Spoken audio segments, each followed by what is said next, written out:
bienvenue sur Monaco Info, au sommaire aujourd'hui de ce journal.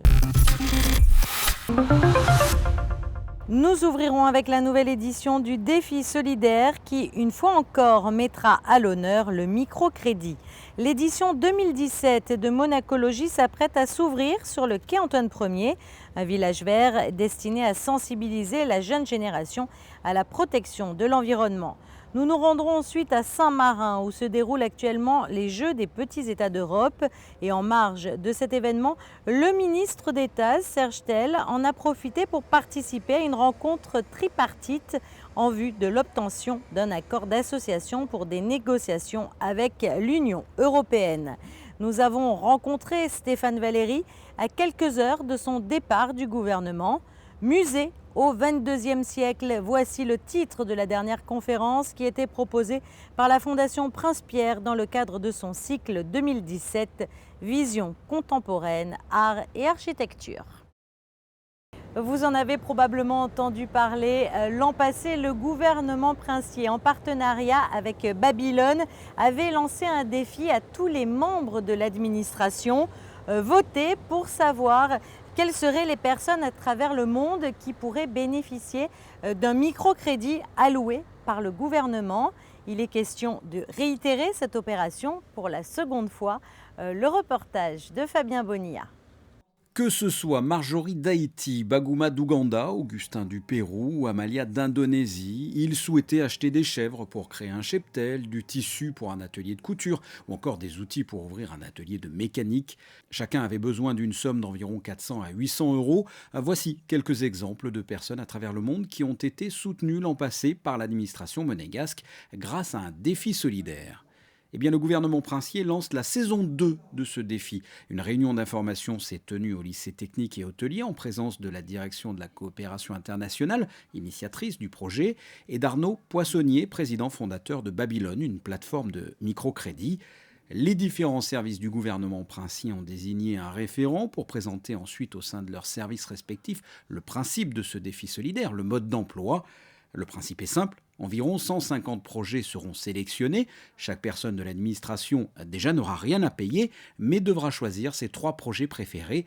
Et fin juin, les projets qui auront obtenu le plus de votes, une centaine environ, seront financés par la direction de la coopération internationale. L'idée, c'est de faire participer l'ensemble de l'administration. On a vu l'année dernière qu'il y avait eu une belle réponse à ce défi, puisqu'on avait eu plus de 800 votants, c'est-à-dire en gros la moitié des personnes qui avaient été sollicitées. Il y a eu une dynamique qui s'est créée même entre services. Et ce qui était intéressant également, c'est le fait qu'il y ait des liens entre les services, au-delà des fonctions, des métiers, des secteurs d'activité, et les gens parlaient de ce défi. Donc ça, c'est intéressant, ça nous a montré que globalement, l'administration était solidaire. Ce défi solidaire s'effectue en partenariat avec Babylone, c'est le nom d'une plateforme de microcrédit en ligne, le premier site européen de prêt solidaire. À titre d'exemple, depuis 9 ans, 45 000 Babyloniens ont déjà parrainé près de 35 000 projets pour un montant global de 16 millions d'euros dans plus de 20 pays. Le microcrédit, à la base, c'est un outil passionnant. C'est des petites sommes d'argent qu'on va prêter à des gens qui sont exclus de tout. Quand vous êtes dans les pays en développement, vous avez 70% de la population qui n'a pas accès à la banque et donc évidemment pas accès au crédit. Quand vous vivez dans un bidonville, vous ne pouvez pas être employé, il n'y a pas de salariat, tout simplement. Donc le seul moyen de faire vivre votre famille, c'est de créer un petit business, ce qu'on appelle une activité d'autosubsistance. Pour ça, il faut souvent un peu d'argent. Vous êtes couturier, il faut acheter une machine à coudre et des tissus. Il faut de l'argent. Vous n'en avez pas. Eh bien, c'est là où le microcrédit est formidable parce que vous allez emprunter une toute petite somme, 100, 200, 300 $.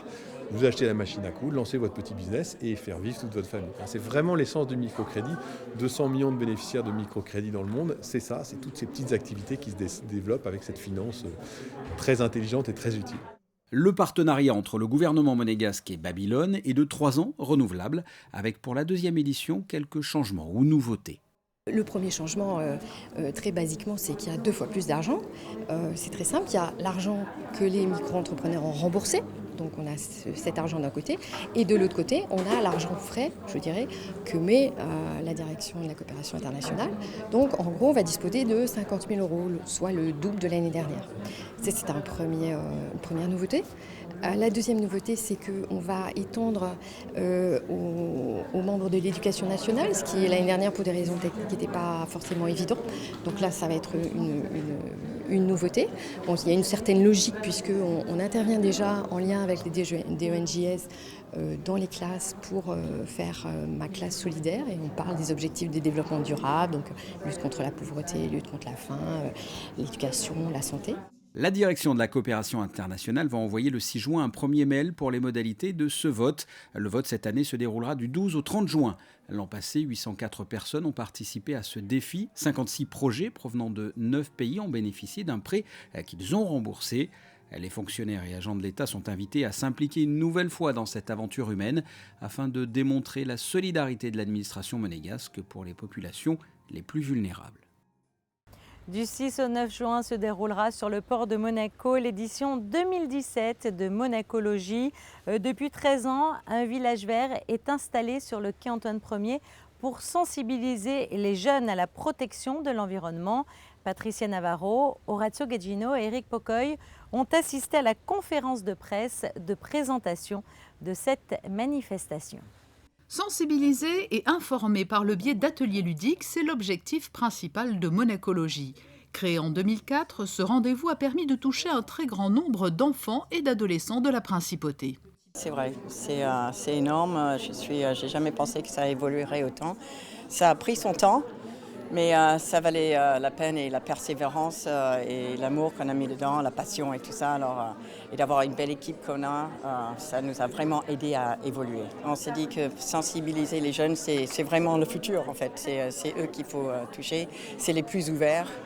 Et on est content qu'ils s'investissent aussi autant et qu'ils font partie les grands font partie de tous les ateliers aussi. D'année en année, le village de Monacologie n'a cessé de s'étendre. 30 organisations ou associations y prennent part, ainsi que des élèves des écoles des Révoirs, de Saint-Charles et de la Condamine. Maintenant, on est obligé à en fuser parce qu'on veut garder un concept qui reste vraiment concentré dès le départ de semer pour les enfants. Et aujourd'hui, on va pouvoir chaque année avoir une diversité sur les ateliers pour que les classes et les élèves se retrouvent dans de nouvelles activités, mais qui touchent surtout sur l'ensemble de l'environnement qui est très important aujourd'hui. Et cette année, les fondateurs de Monacologie ont souhaité élargir les ateliers proposés pour aller au-delà de la nécessaire préservation de l'environnement. Ils se sont appuyés sur les objectifs du développement durable de l'ONU pour orienter les ateliers vers une réflexion plus globale sur la lutte contre la pauvreté. Le plus gros travail cette année a été de focaliser l'attention des différents exposants à créer un atelier sur un ODD et suivre un ODD et pas arriver avec des idées. Et alors, ça a été un petit peu un travail en amont, mais ils l'ont tous suivi à 100% et on essaye de couvrir, pas la totalité, mais un maximum de ces 17 objectifs du développement durable. Monacologie 2017 ouvrira le 6 juin sur le quai Antoine Ier. Les participants pourront cette année découvrir 3 sites emblématiques liés à l'environnement, le centre scientifique de Monaco, les bureaux monégasques de l'AIEA et la station de traitement des eaux. En bref et en images. Composante essentielle de la stratégie des entreprises, le développement durable est aussi au cœur du milieu hospitalier. En 2010, le CHPG a inscrit cette dimension comme partie intégrante de sa politique intérieure.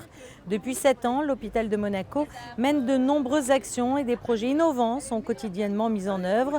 Des opérations visant à économiser des énergies, à réduire l'impact environnemental, mais aussi à faciliter la mobilité des usagers.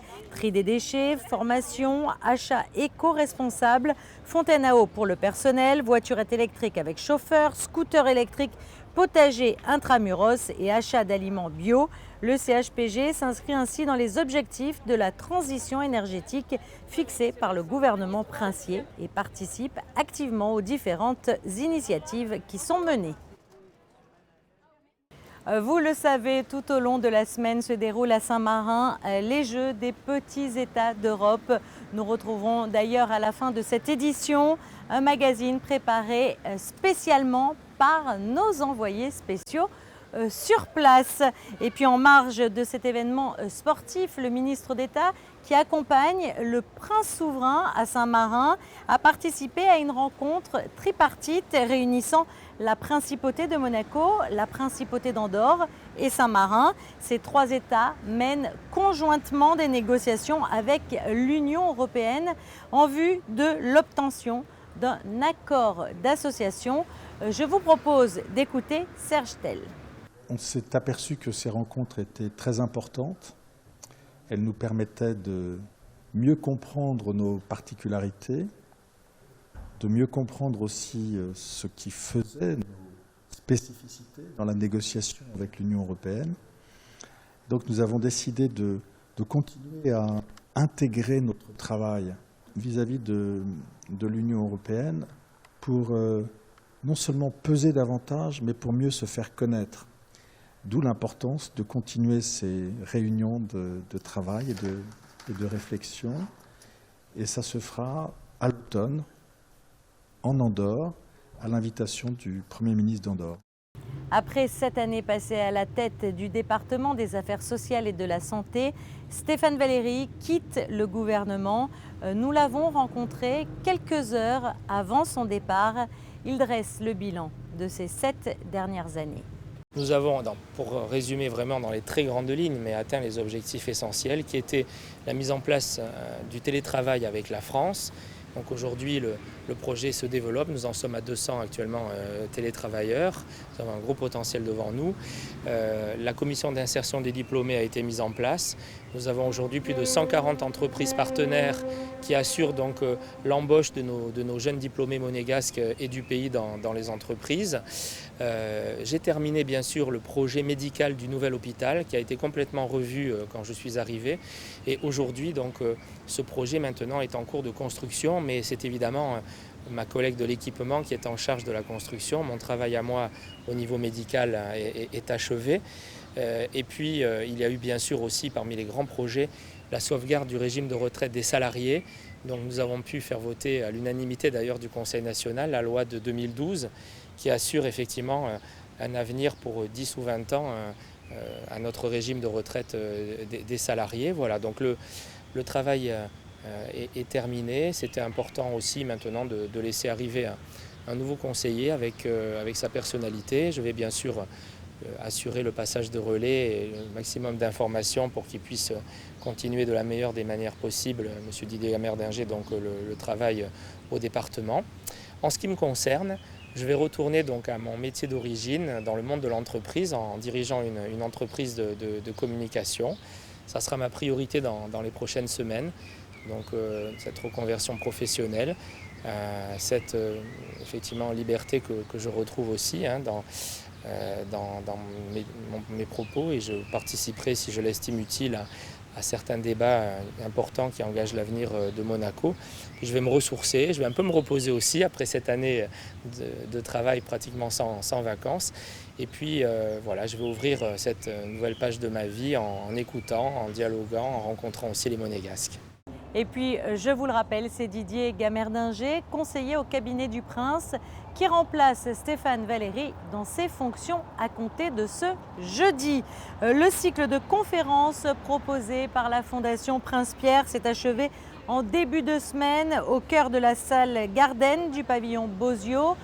Pour ce dernier rendez-vous, l'avenir des musées était au cœur de la conférence, suivie par Sandrine Nègre et Sylvain Péroumal.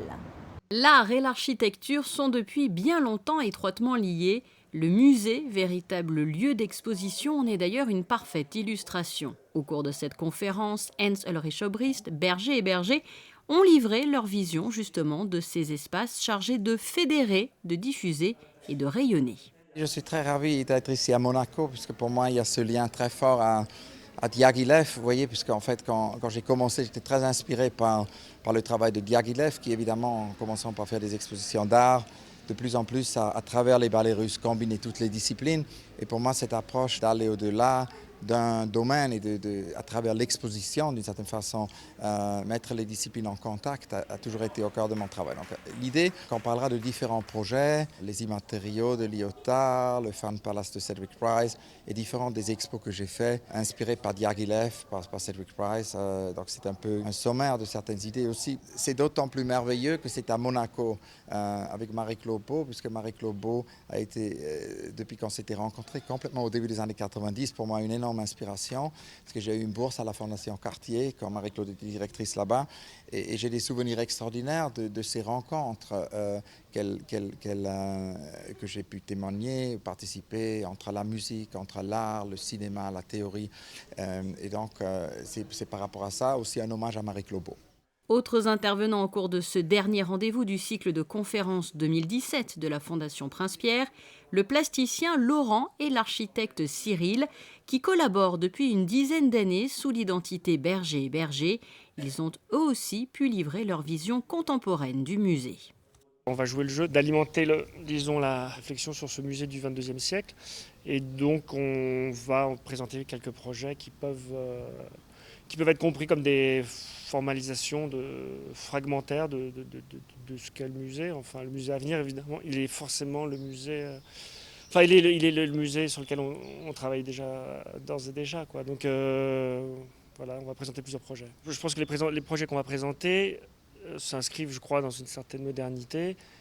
De savoir s'ils sont du XXe siècle, on peut espérer qu'effectivement il y a une pérennité des dispositifs qu'on a pu créer et qu'ils auront encore une certaine pertinence au XXIe siècle, mais voilà, donc je ne crois pas qu'il y ait vraiment d'idéal. On va montrer des musées réalisés, d'autres qui sont simplement conceptuels, notamment un pour le Centre Pompidou, pour l'occasion d'un centre Pompidou mobile, et puis le musée réalisé, en particulier la collection Lambert en Avignon.